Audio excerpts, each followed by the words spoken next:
of the great Highland bagpipes. What's up? Also known as, can anyone pronounce the word? Kilmore or Pibroch. So that long word in the title, Piobaireachd, is Pibroch. 2 syllables, not Piobaireachd. Unfortunately, that's the nature of the Gaelic language. It is lots of silent letters. But we'll be talking about Pibroch today, also commonly known as Kilmore, which in Gaelic means big music, or large music, which is set against what I just played, which is called Piobaireachd, which is little music, or light music, which often features dances and marches, all those kinds of things that you usually see in St. Patrick's Day parades or things like that. Usually you won't see Pibroch in the St. Patrick's Day parade. It's much more of an esoteric thing that a lot of people don't truthfully like to listen to. So what is Pibroch? What is this music? And its most basic explanation is a theme and variations. And it's a very structured theme and variations. There's specific kinds of variations that you'll do depending upon the kinds of pieces, the kind of Pibroch it is. And so in your handout, I talked about the most common variations. So there's up to 25 to 30 different common variations that can be used. And I'm going to play a Pibroch for you that uses the most. There's 4 variations listed in your handout. And I'm going to do this Pibroch is one of the most basic. It's a basic paradigm of what Pibroch is about, and the variations. So you have what is called the theme, or the ground, coming from the Gaelic word rular, means ground, and that is stated at the beginning. It's very slow, could be long, could be kind of short, but it's slow. And then after that, there's theme notes. There's particular notes of import within the theme that are then elaborated upon in variations. The first and most common one is called the diphthis, which basically pairs the theme note or a theme note with some kind of regulated pitch that acts as a melodic drone. After that, you'll have what is called a doubling of that variation, which does basically the same thing as the previous variation, though at a faster, more regulated tempo. And after that, the most standard variation is called the Colloquium. We don't know the meaning of this word, but it's the name of the grace note figuration that happens. It's an embellishment that happens on the theme notes. And then the last, very similar to the Colloquium variation, is the Crumlua variation, which is another kind of ornamentation that's added to the notes. And then after that, in the Pibroch that I play, it repeats the ground. You go back to the ground and that's it. This Pibroch is about 15 minutes in length. It's very short compared to many Pibrochs. Some can have, this has 4 variations. Some have, the one I'll play later has 9 variations. Some have 20 variations. And this comes from the history of the Pibroch, which I'll talk about after I play the first one. But a first quick note on the nature of the bagpipe. You can read about the construction of it in the first page, but there's some interesting limitations to the bagpipe, being a medieval instrument, that calls its music to be the way it is. So the bagpipe, especially the great Highland bagpipe, it only has 9 notes: G natural, A natural, B natural, C sharp, D natural, E natural, F sharp, G natural, and A natural. So it is basically an A mixolydian scale with a lower extension, the low G. And of course you can play, since it goes from A to A, you have a D major scale in there. So you have a kind of D scale with the 4th below and the 5th above. That would be a major scale. And you have the Aeolian scale hidden in there as well from B, but you don't get the octave with the high B because it only stops at high A. So there are a few modes, and you have Lydian, but that's very rare to play on. So it's very limited in the kinds of notes it can play. There's traditionally no use of chromatic pitches, and the drones only sound at 1 pitch. There's no alteration of the pipes that extend up. They're called drones because they drone. They drone a pitch, it's monotonous, it's 1 sound. There's a bass drone that sounds 2 octaves below the A on the chanter, and then 2 tenor drones that sound 1 octave below the bass, or the A on the chanter. Also, the reeds all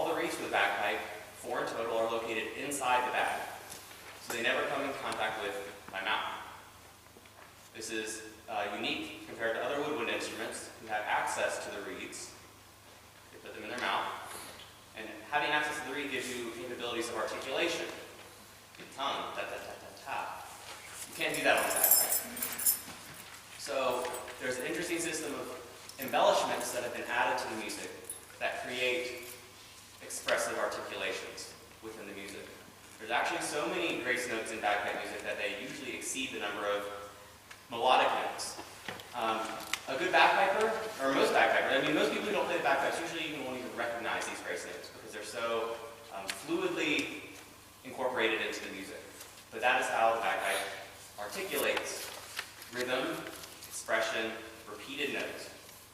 And so the variations in the Pibroch are all about different kinds of embellishments, these ornamentations, these grace notes that exist and are such an essential part of bagpipe music because of the nature of its construction. So I will play for you the Lament of the Sword and read a little bit of historical background about the piece. We are unsure of its date. It was first written down in notated form in the 19th century in various sources, but it could be as old as 400 years old or 600 years old. We're not quite sure. For your interest as I play this piece, because again, it is slow and quite long. It could be boring for some. I have the music. This is a famous text, the Kilberry Book of Gilmore, a very valuable source in Pibroch music, from which I'm playing. Who put it together? Archibald Campbell. No longer alive today, but very important in the codification of Pibroch. Try and find, oh there it is, okay. So, feel free to pass this around. You'll notice, and you can flip through various pages, but you'll notice the exorbitant amount of grace note figurations that exist in the music. And there's a very different interpretation of them than if you play a flute or a trumpet. They're much more an essential part of the music rather than an extraneous part. So, feel free to pass this around.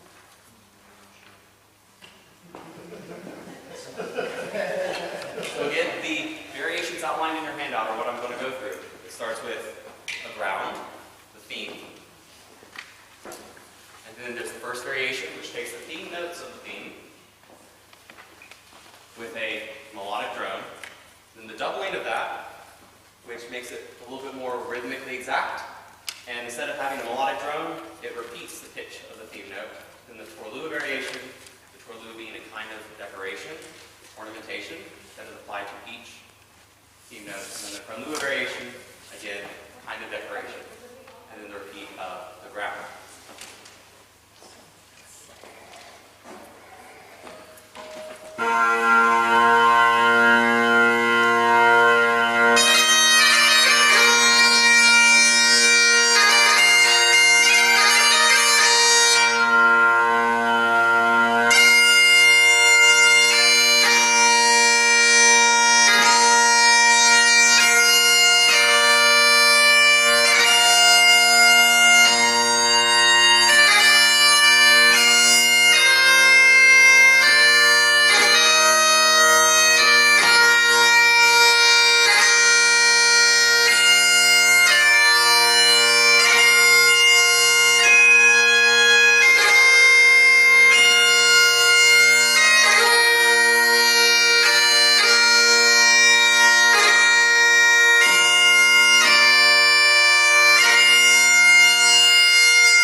found in a very, very literal manner. You have theme notes and embellishments.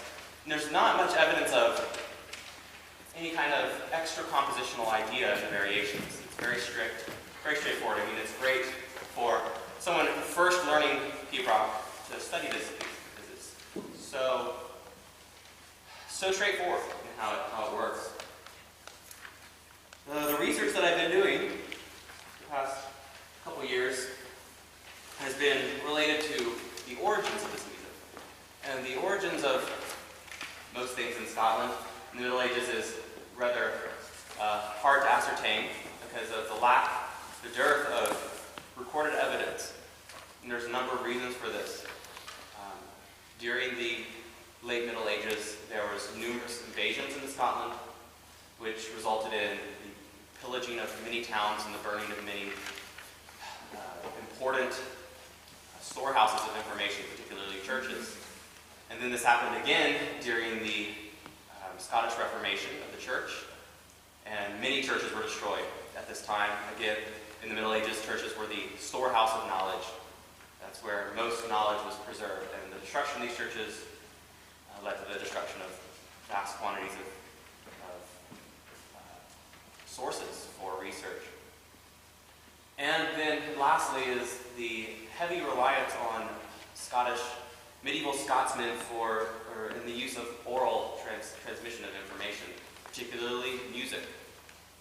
The bagpipe music was not actually written down until the 19th century. Music started to be written down in the 9th century. Bagpipe music was not recorded on paper until the 19th century, so almost 1,000 years after most of Western music. So because of that, we don't have a lot of evidence for the origin of much of Scotland's culture during the Middle Ages. And when I say Middle Ages in Scotland, it's actually quite a different thing than Middle Ages in Europe. The Middle Ages in Scotland extend almost all the way up until the 1600s. It's very fascinating because Scotland, especially the Highlands of Scotland, where this bagpipe and this music comes from, was extremely isolated from the rest of Europe because of the mountains. And so medieval culture continued in Scotland through the 17th century, whereas the rest of Europe was at the dawn of the Baroque period of music at that time, well past the Renaissance. And so cultural renaissance did not really happen in Scotland until much later. And so that allowed for the development of this medieval style of music to the cultural heights that it reached in the 19th century. And is why it lasted until the 19th century. And it's still performed today, quite readily amongst pipers and especially at competitions.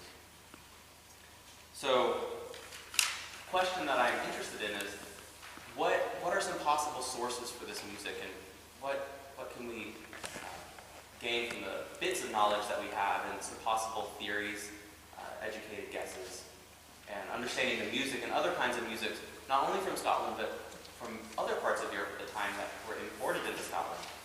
Looking at these kinds of music, how can we understand the origins of this very regal style of bagpiping? So, Pibroch is credited, the creation of Pibroch is credited to the MacCrimmon family, who were located on the island, or first appeared actually on the island of Skye, between around 1500 and lasted until about 1795. And this family is kind of like Pope Gregory's Gregorian chant. They're credited with the creation of Pibroch, but there's not a lot of evidence to show that they were actually the creators of the genre. But we don't have a lot of information to know exactly who created or what created this genre.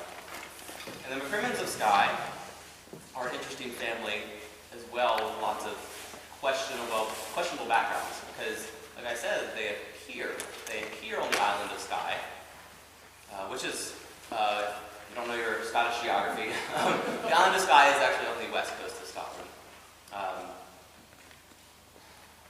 think of anything that might relate to that. I think that might be where Fingal's Cave is. You know Mendelssohn's. That's where Fingal's Cave is. So, I mean, you kind of maybe know, now you know where it is. So the island of Skye, they appeared on the island of Skye. The first recorded evidence of them is actually with the birth of Donald Moore MacCrimmon in 1570, which is very unusual in Scottish history because family names are such an important part of Scottish heritage that you can trace them back so far that you usually get lost. And so it's very unusual that we have an exact date for the beginning of the MacCrimmons. They just appear. His name, MacCrimmon, appears on the island of Skye as the bagpipers for the court of the MacDonalds.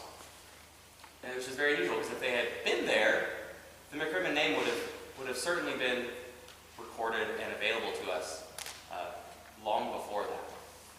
And so there's many theories about where these MacCrimmons came from and where, and because they are the creators of this style of music, then wherever they came from might guide us to the origins of this form.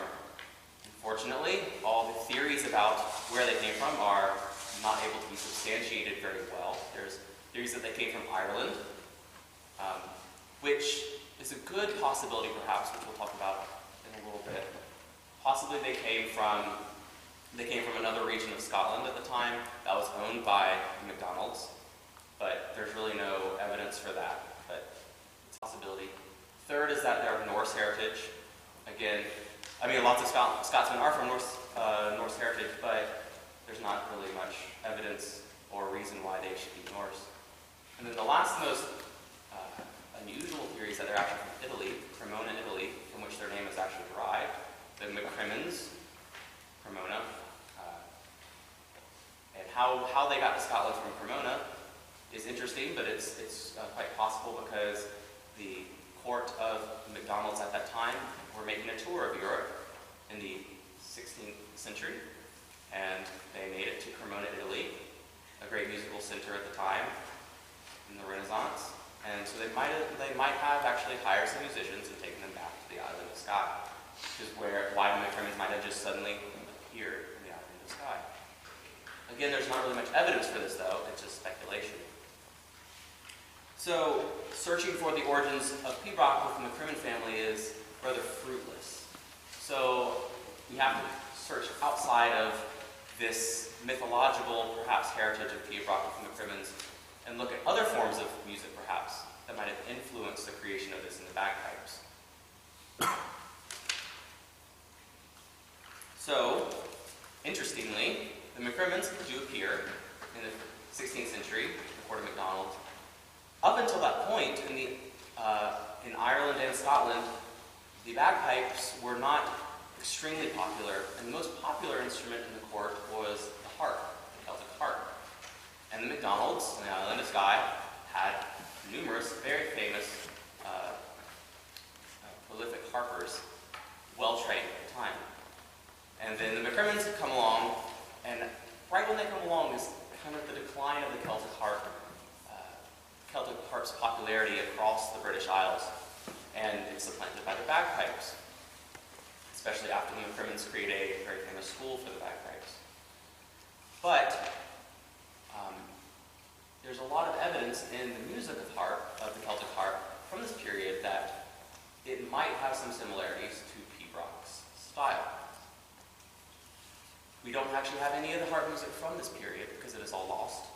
Unfortunately, it was transmitted orally, and then once the Celtic harp lost its popularity, it stopped being passed on to further generations and wasn't picked up again until the 19th century.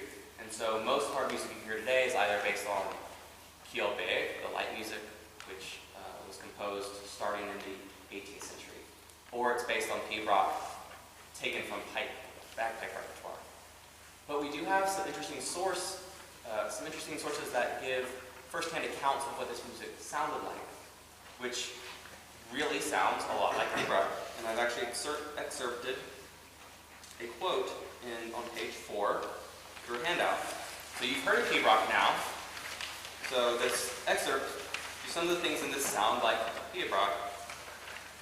The cultivation of instrumental music by this people of Ireland I find worthy of commendation. In this their skill is beyond all comparison, superior to that of any nation I have ever seen.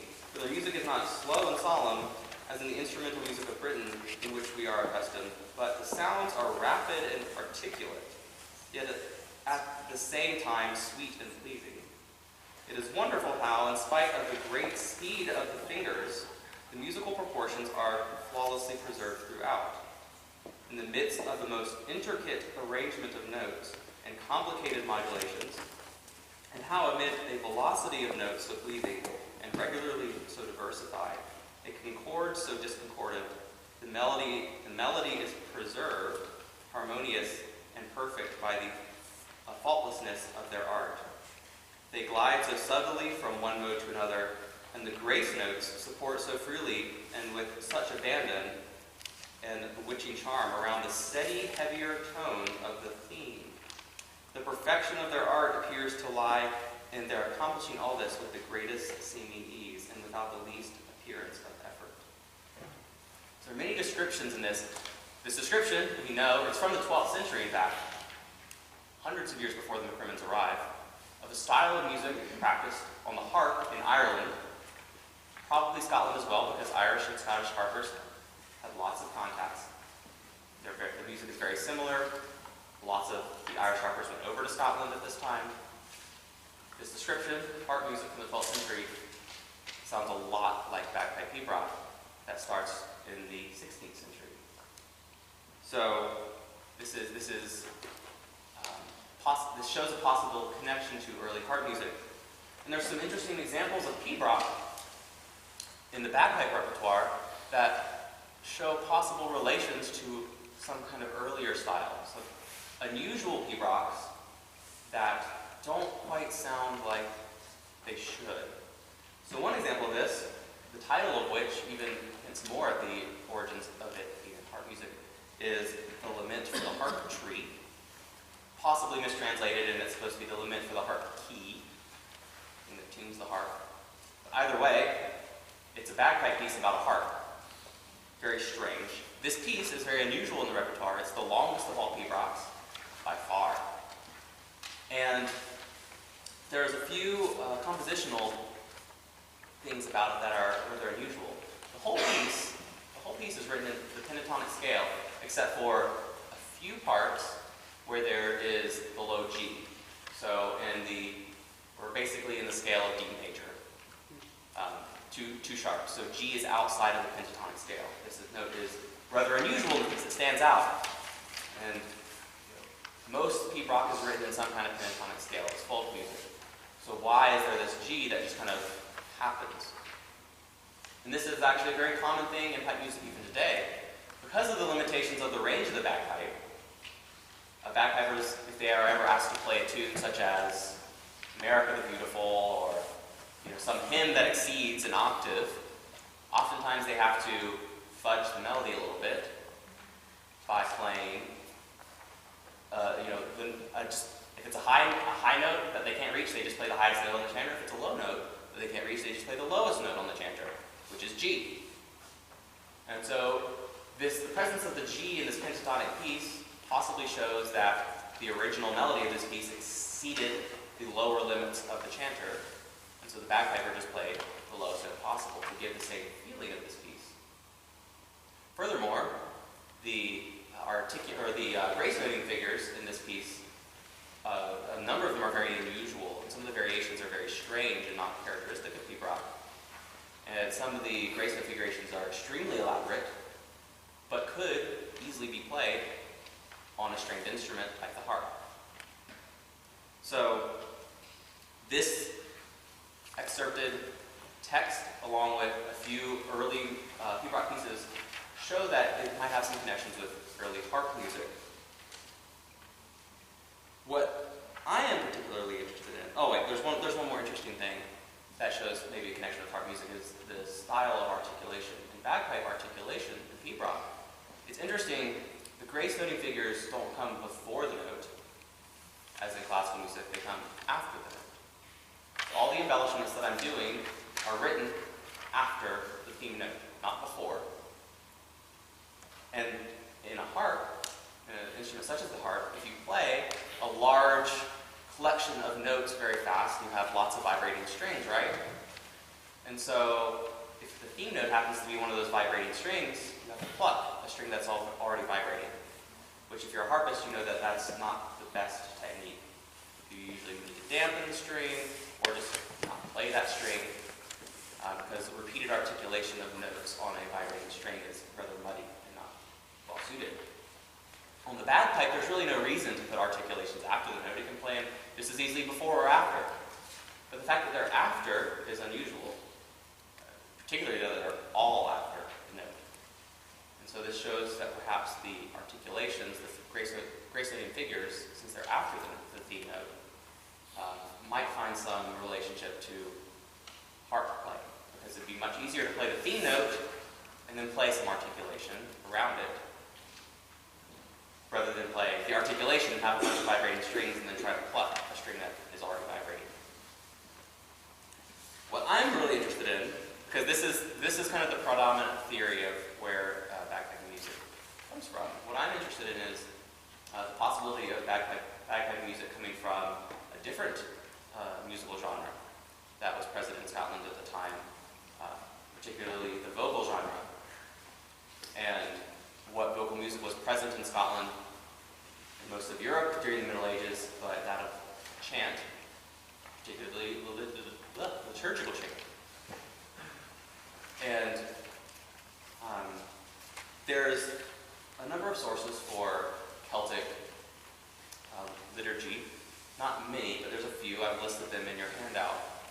And what my latest research has been doing is looking at specific Pibrochs, particularly ones very early. There are two kinds that are considered very early. Those that we know are before the MacCrimmons. There are some that are distinctly different, that are called pre-MacCrimmon Pibrochs, and those called gathering tunes, which are very old Pibrochs as well.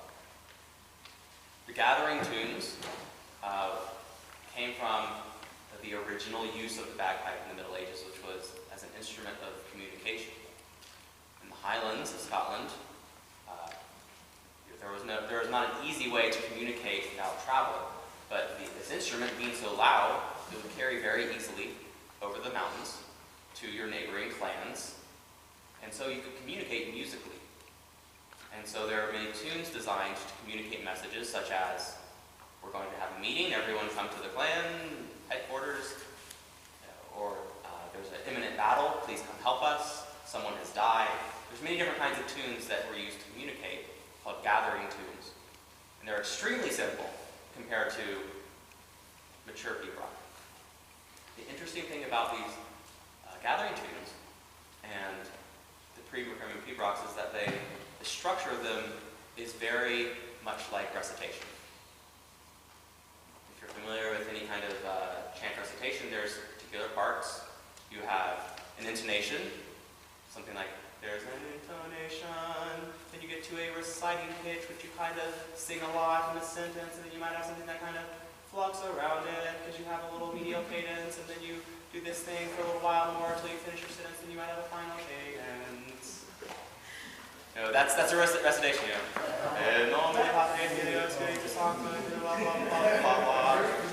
Yeah. I mean, so if you're familiar with maybe it happens, you know, opera uses, you know, recitative, which comes from recitation. This is a very liturgical thing from the church, particularly in the Middle Ages, still practiced today in more Orthodox Lutheran congregations and Catholic congregations. Or Piobaireachd, yeah. But the early bagpipe tunes resemble very much recitation. And I didn't print out scores for everyone here, but if you're interested in seeing this afterwards, I can show you some of the tunes in the Pibroch and show you how they resemble recitation or simple chant.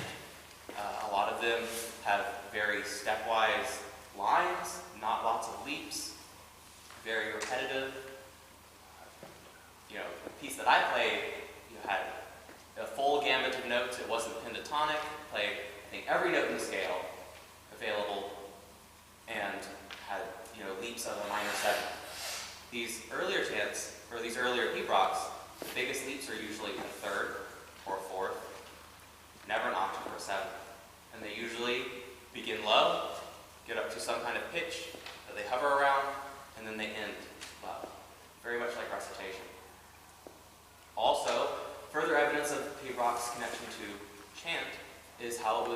transmitted. Early Pibroch, all the way up until the 19th century, until it was notated, was actually transmitted orally, and the way they transmitted it was actually through song. And bagpipers developed a system called Pibroch, similar looking to Pibroch, but starting with the C-A-N-N-T, Pibroch, meaning chanting in Gaelic. And this, they invented a system of words where consonants represented embellishments and vowels represented the specific pitches of the chanter. And they sang the tunes to each other using this invented language, and that was how they transmitted it. Very much like chant. Chant was transmitted orally. It was sung from master to student for generations and generations. And the same thing happened with Pibroch. And it's very easy to transmit, especially early Pibrochs, because they are very much song-like. And so I want to show you an early Pibroch, possibly MacCrimmon origin, maybe a little after, that is very much song-like. And so I'm going to demonstrate to you Cantaroch, how the ground of this tune would have been transmitted, and then I'll play the tune for you. So this is, there's a misprint in your program. It's not MacCrimmon's Sweetheart, it's MacCrimmon's Sweetheart. I apologize for that. But it's MacCrimmon's Sweetheart, also known as Muldoon, which is brown cow. You can read it's possibly about a prize-winning cow that was lost in a peat marsh, peat bog. It might, some people think that that sounds ridiculous and they think it might have been mistranslated and should be, I can't remember the exact word, but it should translate as brown-haired maiden, or like the woman with brown hair, but, you know, I think I was just talking about brown cow. I'll do brown cow, so, I have a little drone here that I'll be on to. So they would have a system of words, Gaelic, very Gaelic sounding, Gaelic spelling, and vowels would represent the pitches, the notes. I would sing the note, but the words would also reinforce, just like in a chant, the creation of sequence. If you're a musicologist, you're an early musicologist, the creation of sequence is actually part of the teaching of Alleluia chants, because Alleluia chants were so long and florid, so many notes all over the place, and long melismas, that students would have a hard time learning this, so they started adding text to these long melismas to help people learn them, which created sequences. This is very much the same thing. Rather than just singing you something, I'm going to give you words to help you remember it, and I'm even going to give you hand gestures to help you remember it. So it's just further reinforcing, but you'll see how lyrical and almost, you know, like a lullaby this piece is, and how effectively it can be communicated through the voice.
and you learn gestures to help you remember it.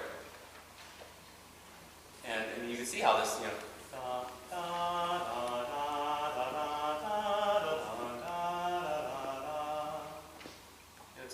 it's almost like a song. People have actually added words to this piece because it sounds so much like a song. So I'll play this tune for you. This is MacCrimmon's Sweetheart, Brown Cow. It's a little longer, so just sit back, close your eyes, go off to the Highlands of Scotland. Forget about everywhere you have to be today or this weekend, or what costume you'll be wearing tonight. just enjoy it. I mean, this is I think one of the most beautiful Pibroch. It's very simple. I mean, it's so simple in its melody base. It's extremely beautiful. And this has 9 variations. You'll notice that the variations are not so straightforward as the Lament for the Old Sword. It shows a lot more compositional maturity. I think I want to take out the jacket.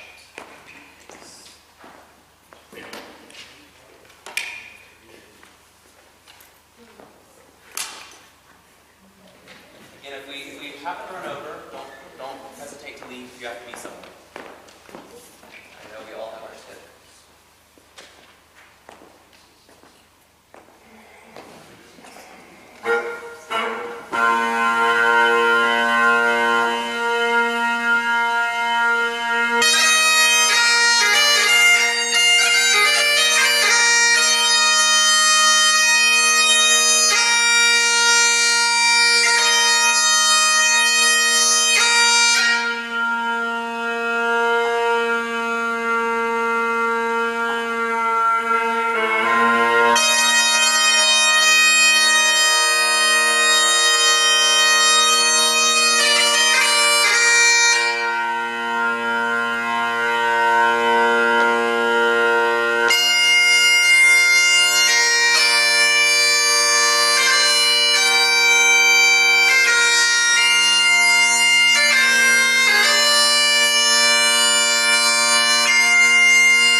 So,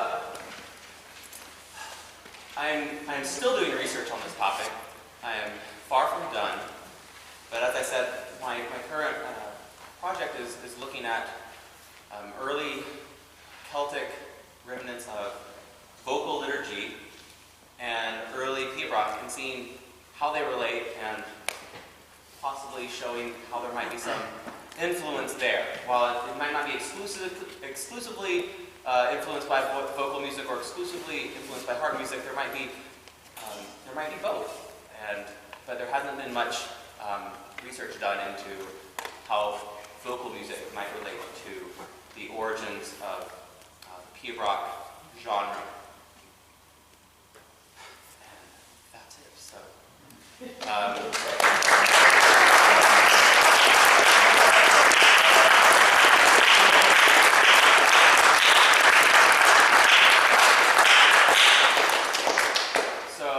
Now the floor is open to questions and hopefully maybe some answers.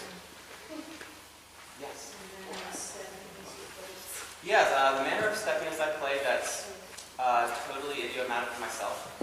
Another interesting possible relationship between Pibroch and chant is the loose rhythmic nature of a number of variations, specifically the themes.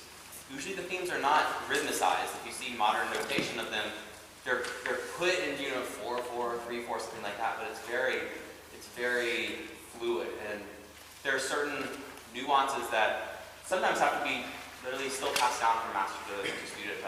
I studied this piece with Roddy McLeod, who's an extremely preeminent bagpiper, especially in Pibroch. And some of the nuances of the rhythm of MacCrimmon Sweetheart are very specific to that piece, which you can't really notate unless you did extremely like if you're Brian Fairniho or something. Yeah. Something quintuplet embedded in triplet or something. But the steps really help me to phrase and pace, because certain notes, while they are all quarter notes in the manuscript, they're not all quarter notes. They're not all equal, and some are hastened away from, while some are rested upon. And so some of it's my really leaning into something or really pulling back, or stepping through.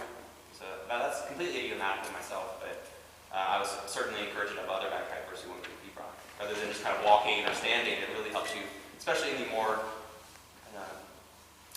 esoteric variations or ground, rhythmically esoteric, to really bring out the musicality of the piece. Yes? What context would Pibroch have been performed in Historically, early Pibroch, like I said, would be used for communication or other kinds of things like that. But around the time of the MacCrimmons, it was actually court music, from what we can ascertain from some records. The harpists, if you look at I didn't read the last paragraph of the text that I excerpted. But the last paragraph, it says, "Hence it happens that the very things that afford unspeakable delight," Pibroch apparently, it was harp music, "to the minds of those who have the fine perception and can penetrate carefully to the secrets of the art," Pibroch, "bore rather than delight those who have no such perception, who look without seeing and hear without being able to understand. When the audience is unsympathetic, they, the harpers, succeed only in causing boredom, with what appears to be but confused and disordered noise." When I heard Pibroch for the first time, I had no idea. I was, quote, what is it? "Those who have no perception, who look without seeing." I was one who had no perception, who looked without seeing. Bored with tears. When is this person going to stop playing? He's slow. I thought it was just exercises. I mean, some people ask me when I've been practicing, like, "Are you doing exercises or finger exercises?" I'm like, no, it's actually a piece. But there's evidence that this was played in the courts, and some of the kings loved it, and some of them hated it. But it usually, like the McDonald's, who are the sponsors of the MacCrimmons, had harpers that played this, and they had bagpipers. The MacCrimmons, we know, played Pibroch. And he hired the MacCrimmons. The MacCrimmons were his indentured servants, paid servants, to play, and they played mostly Pibroch. He must have enjoyed it, and it was part of the court entertainment. But it could have been used as well for communication. Early ones could have been used in battle. The great kind of bagpipes were originally an instrument of war, which would have gone into battle in front of the armies to, rally the forces and put terror into the enemy. It's also let them know where you are. Yeah, exactly. Yes. Yeah, I played Celtic harp, and I became aware of the folk harp journal, and there's a lot of historical stuff in there. And there was an article about how when the pipers were banished, and how many of them, the harpers then took the Pibroch and took the music from, that they remembered from the bagpipers to the harp, and now there's a movement for the harpers to, there's this back and forth kind of thing. Oh yeah, absolutely. So there's harpers who are researching bagpipe music to use it for harp music, and it was a way of preserving the bagpipe music because it was outlawed for so long. It was. You're absolutely right. You can even MacCrimmon Sweetheart. If you search it on YouTube, you can find out a Celtic harpist playing that piece. But they're playing the bagpipe version. But we think that a number of these Pibrochs actually originated in the harp and then went to the bagpipes. And yes, they possibly went back to the harp during the 18th century when most of Scottish culture was banned in the British Isles, including the bagpipes and the kilt and the tartan. And then was, it was still present. Master still passed it to pupil for the 70-some years, I think, that the culture was banned. But it certainly couldn't be played because it's hard to play these things and be subtle. so yeah, absolutely, you're right that it did carry on through the harvests. Yes. Yeah, I'm interested in your idea, Jordan, of the Pibroch perhaps has its roots in chant music or in religious music. The time when MacCrimmon is living is just about the time of John Knox, when the Scottish National Church starts. I'm wondering if you have any documentary evidence that you found that shows the bagpipes were actually used in any kind of religious observance. Well, I'm not thinking that they were used in religious observance. I'm thinking that the performers of the music heard chant and specifically before MacCrimmon's. So possibly, the 13th or 14th century when we get the most earliest and basic Pibroch. After MacCrimmon, I don't think it really resembles chant as much. So I'm thinking of prior to the MacCrimmons, prior to John Knox, 13th, 14th century. But no, I don't think that they were used in religious services, except they were used in burials, burial services. But I just think that perhaps the music, the religious life in the Middle Ages was such an important part of culture, part of your life. Everyone went to church, everyone experienced this music, and so I think that it certainly could have been influential. Like I said, not exclusively. I think harp music certainly probably influenced it, but thinking to music, especially the earlier ones that don't really resemble harp music. Pibroch starts resembling harp music around the MacCrimmon's times and after, but before that, it doesn't really resemble harp music, and so we're not quite sure where it's coming from, and I think that it might have some relationship to recitation in vocal music.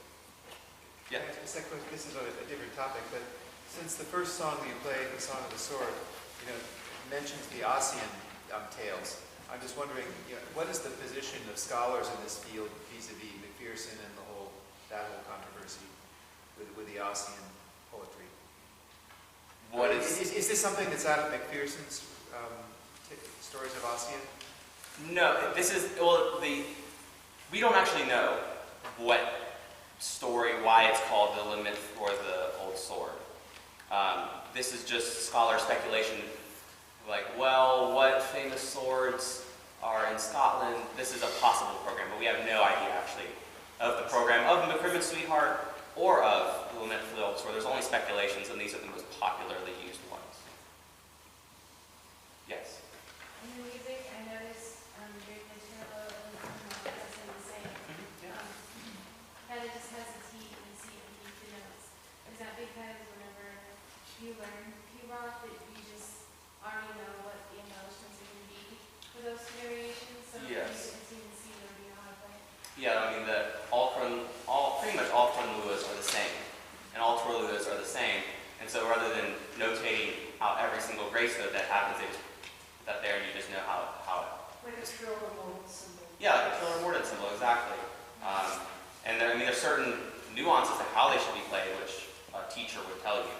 it's not shown in the music. But I mean, there's some early editions when they were still experimenting with how to notate this, that they actually wrote out everything, and it looks horrendous. It looks ants on the page. There's so many notes everywhere, and because the grace notes are written as either 64th or 32nd notes, and so if you're just all over, and they weren't written as grace notes; they were written as actual notes, as 64th notes, like not as grace notes, but 64th, 32nd. It was just so that's a simplified notation, like more. Yes. So, how did you get into bagpipes, and where do you even get a bagpipe around here? I got into bagpipes because my family's very into our Scottish heritage, very Scottish. My mother was, I wish we had a bagpiper in the family. And at that time, I had been playing the piano and saxophone for a few years. I was about 9 or 10. And it's like, I'll do it. And I regretted that decision for a number of years because if you ever try to play these things, like I said, it's a workout. It's extremely difficult. If there's any oboists or bassoonists, English hornists in the crowd that always complain about the back pressure and how hard the reed is, I challenge any oboist to play a bagpipe reed, and you will stop complaining, at least to me. I mean, there's serious. There's a danger of beginning bagpipers passing out while they're playing, or getting hemorrhages, or popping blood vessels in their eyes. It takes so much air power to get through some of these reeds. So I regretted it for a number of years. But I remember the exact day actually where it started to get easy. I was like, oh my God, it's so much easier now. And it was a magical moment actually. That day is coming. Could you elaborate more on the dimensions of meanings that are carried by the gestures and the differences in hands and the consonants and the vowels? In the cantor-rock? Yes. So, there's different kinds of grace notes, different types of embellishments, and there's different theme notes, right? And so there's a system of vowel sounds that correspond to the notes of the scale, of which there's only 9, so you don't need that many vowel sounds. And then there's particular grace notes, of which there's also a limited number, so you only need certain. So like H, it's a consonant. H stands for a high G grace note, just up. And then in is low A. So H-I-N, hin, would be a G grace note to a low A. And so the hand gestures is actually a more recent development.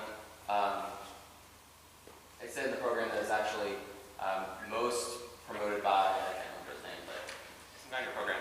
But it actually originates in the early 19th century. It was just a theory that can help communicate even more. And the hand gestures both communicate pitch, like E or A, C, I, G. And then there's certain things about those hand gestures and how they're executed that also can indicate embellishment. So we have at the end of the piece, there was da, which is C, this means C, da, hello. That's it looks like da or do, the kind of grace note embellishment. So that's da or do, da or do. So you actually say the grace note embellishment and do this. And that's just a way to help you remember it.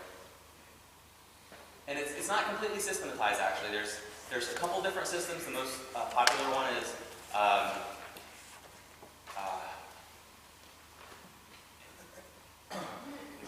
blanking on it right now, but it's in your program.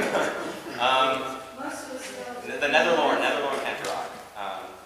And so it's the most popularly used one, but there's still a few variants that are not quite explainable. But yes. Is there a relation at all to the guys' hand gestures? Because some of them look like some of the guys' solfege hand gestures. Yeah. Maybe. I don't know. For teaching you that. I've never learned that system. Flesh has good. So I'd have to look it up. Yeah. Some of them are. Oh, probably, yeah. And I mean, it's very much about solfege. I mean, most of the hand gestures are just about notes. There's just a few things that show you grace noting. Most of the grace noting is in the language. but the This is system you're using is idiomatic to the genre of music doesn't relate to Kodak at all. it might relate to Kodai actually.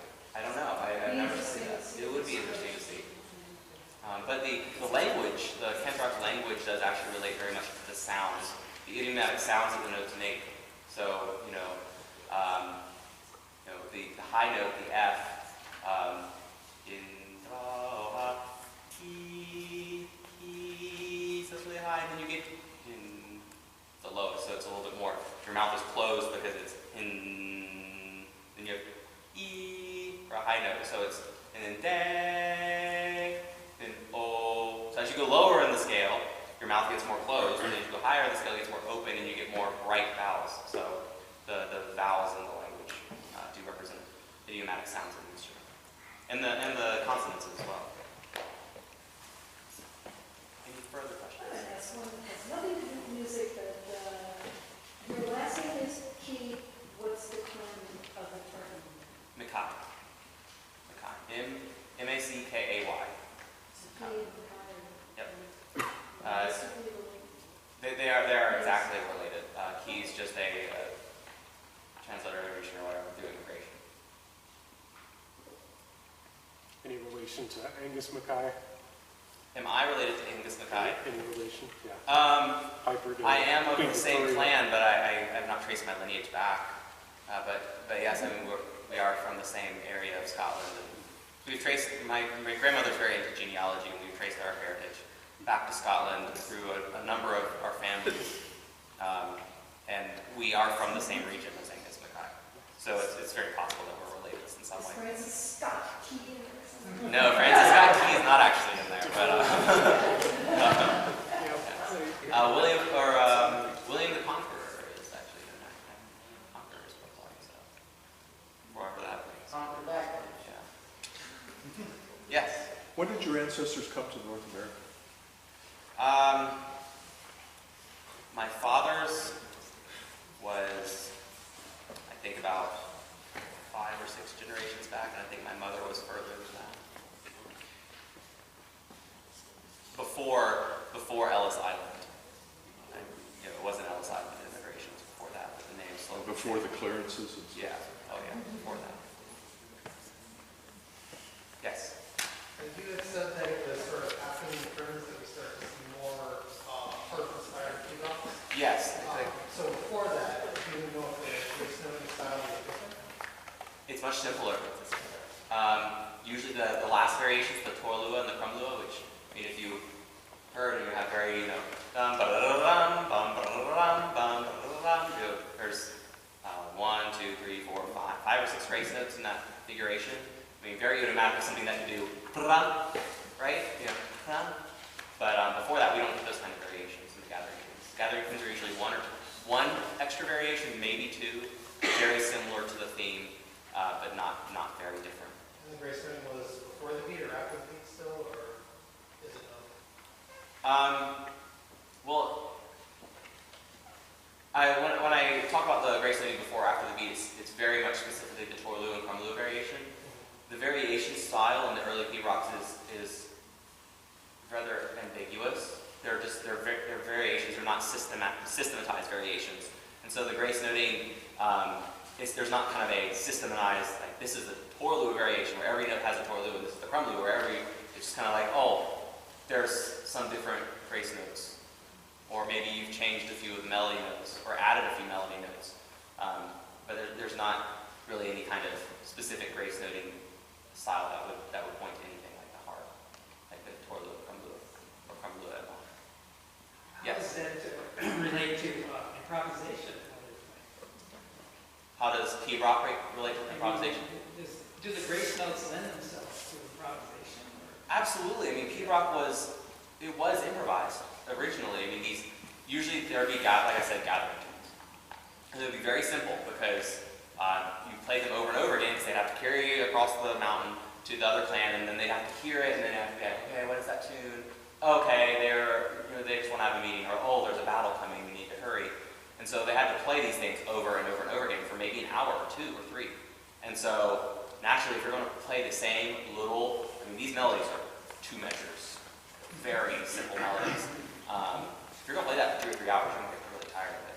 And so naturally, what are they going to do? They're going to slightly vary it. They're going to add embellishments, but keep the same recognizable structure, but maybe make it a little different. And so that's actually how it started. Probably was in improvising variation, and then the person who would improvise that liked it, and so they remembered it, and then they passed it on to someone else. I mean, modern Pibroch, you could certainly improvise it. It depends on how complicated the structure you're going to get. The Lament for the Old Sword is a very good one to improvise because it's so straightforward. MacCrimmon's Sweetheart is a little bit more compositionally complicated, so improvising that would be a little bit more difficult, not impossible. Yes, in the back. Was there much emphasis on bagpipes playing in groups, or was it definitely solo orchestra? Solo. Bagpipes playing in groups did not happen until the 18th century when they became part of the regiment, like the army, the Highland regiment. And then they started playing in groups and bands and started playing light music, dance music, marches, things like that. And that's when they started playing in bands. Before that, it was very much a solo instrument. You hire one bagpiper, and that bagpiper might have a student. It wasn't in bands. There wouldn't be drums. Yes? Presumably, if you're on a mountaintop sending a message, you're going to want to know whether or not it was heard and commented on, or recognized and send a message back. So, Is there a way to communicate back? yeah. Certainly. I mean, most courts had it was just like a Kapellmeister, or you hire your court musician or your church musician or whatever. That every court, every clan had their own bagpiper. Every town had their own bagpiper, and so certainly the bagpipers could communicate back and forth. If they heard the message, they'd play it back. If you're playing for an hour constantly, you might want to pause between variations to see if something's reduced. Certainly. I mean, the bagpipe lends itself to no pauses, as you can see. I could play it. If my stamina lasts, I could play that thing forever, and it would never stop. All depends on your bladder. Yeah. Which is first, yes. Which is first. Anything else? Any other questions? Happy to answer. Thank you very much, Jordan. Yes.